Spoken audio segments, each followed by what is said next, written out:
So you want to be the first to know what happened with home values the first month of quarter three in that of July when it came to home values across the Denver metro area. So let's dive right in to what we always provide on the first to know local housing market update in the Denver metro and surrounding suburbs. And it always comes down to, is there a high probability of whether or not home prices are going to continue to rise over the next year? So that way, most people can start making decisions on, is this going to be a year, and then start preparing what it takes to have success in the real estate market. And as we know, how do we know whether or not home values have a high probability of growing? Is what type of market we're in. Remember, this is not the psychology of what things should we do or how should we think. It's just a matter of, is there a probability of home values going up, staying flat, or potentially declining, which could help people then make a decision getting ahead of things. And that's that term, months supply of listings. Remember, months of inventory, and we're in a seller's market still. We actually declined for the first time in many years. In fact, I can't remember last time tracking all this data that we saw a decline this early in the year of months of inventory. And if you look at this graph here in July of 2025, months supply of listings, you could see that if we decline again in the month of August, which guess what? 10 days in, we're already looking like we're going to. We could potentially end up with fewer listings at the end of this year that we did last year, which would not be a good thing when it comes to home values rising at a slower rate. It would mean that they'll rise at a higher rate, which would lead to more lack of affordability.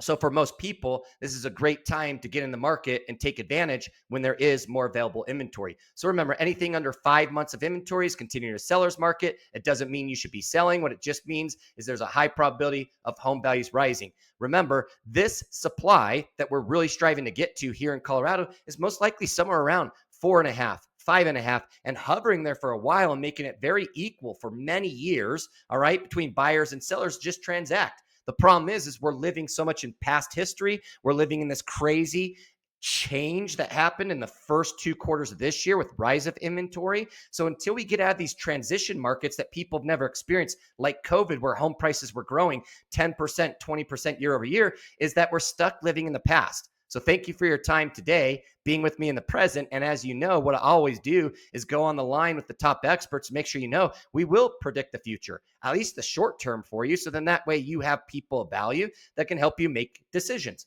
So let's look at overall supply. Remember, now we're going month over month as we look at these from a monthly basis. Active listings, 12,900, down 4%. So remember, the active listings, if that continues to rise, there's a probable indicator that months of inventory is going to rise. So now that we see less available homes on the market and only 4% less is not necessarily a bad thing. Okay. We still have 27% more than last year, but remember, there's very few homes to even look for last year. So many people are saying, hey, I want more options in the home I have to choose.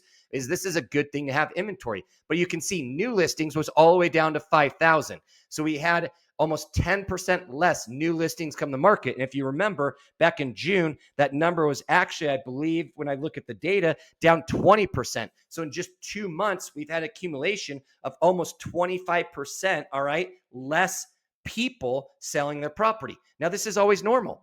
As you can see, for most of the previous years, is after summer is done, less people choose to sell their home. The most listings come to market March, April, May, and June. Now, as we look at our demand, is pending home sales was almost flat. It was only down 2%. So the same amount of people, i.e. demand, though, were purchasing those properties. So if there's less coming to market, there's less sitting on the market, but the same amount are being taken off of the market. You see how this is very easy to predict what's going to happen with the month's supply of inventory. And as always, I share with people the desire to make a change at home ownership should not specifically be only on the market.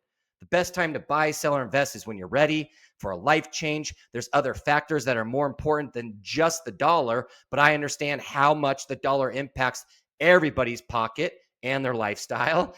So how do you learn about the market to strategically time it well to have success when you decide it is the right time for you? So let's go into a couple of the other subtle changes with market activity. As you can see, the average days in the MLS was 40. It was 36 the prior month. So it's just taken a couple more days to get homes sold. But as you can see, look at how many days on market homes were sitting back in January, February, March, April. So again, that's just another sign. And it's not a dramatic one, but it is 60 days compared to 40 days is a big change in what it feels like. And I'll ask any of you who have sold a home before or thinking of selling, like when it sells fast, it feels good. But remember, that's not normal. Okay. But when it's sitting on the market for 2 months, when most people were expecting it to be sold in 1 month, those next 30 days are definitely a matter of where you need guidance from your real estate professional, because could it be possible that you're making emotional decisions in something that we need to remain logical? Because remember, real estate is location, location, location. The condition of a home is more emotional to what your expectations are, but the market is not dictated based on how people feel. It's very visible to see based on the psychology and decision making of buyers, sellers, and investors. So the average close price to list price, this just goes back to what are people getting the cost of a home sold for or purchased at. So as you can see, it was right around 99% last month, 98.8 this month. So in general, people are getting roughly about 1% less than their actual list price. Lastly, when you start looking at just the average showings to get a contract, it took about 14 showings to get the home pended. And here's the problem. This is why marketing matters so much, is that the average listing, though, was only getting 5 showings last month. So you could see that it needs to be on the market for another month and look at the average amount of showings per listing. But the problem with that is this total showings per listing. So if you're only getting 6 showings, and it's going to take 14 most likely on average to get it sold. It's not always, it's just average to help you understand, right? Then you need to figure out, how do I market my property to make it more visible, to get more people to come through the home? Because then if I can get 14, I have a high probability of getting it pended. But the problem is, if the only thing is drop price is the strategy, well, then now you can see that some people are disappointed about the overall experience in their home selling process. As we always talk about in the glossary, there's definitions for you to better understand exactly what this data is. But for me, it's just hopefully knowing the data, sharing the data, but explaining it in a very simple way for you to know 2 things.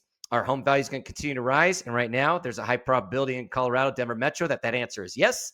And our mortgage rates looking to drop? No, but if they do, it's going to bring a lot more buyers out to the market. So if you're thinking about buying, selling, investing in the next 90 days, buying might be a great idea. Investing is always a good idea. Now, selling, that's dependent on most likely your situation and other factors, which is why we always share buy, sell, or invest. Reach out to us, book a strategy call, and we'll walk you through why the market's doing what's doing, how it impacts your local area, and more importantly, what options you have based on your hyper-local neighborhood. From me to you, as always, Justin Martin, Live Tag, which is the Apollo Group. We appreciate your time, and until next month, keeping current matters, and I know that it matters to you.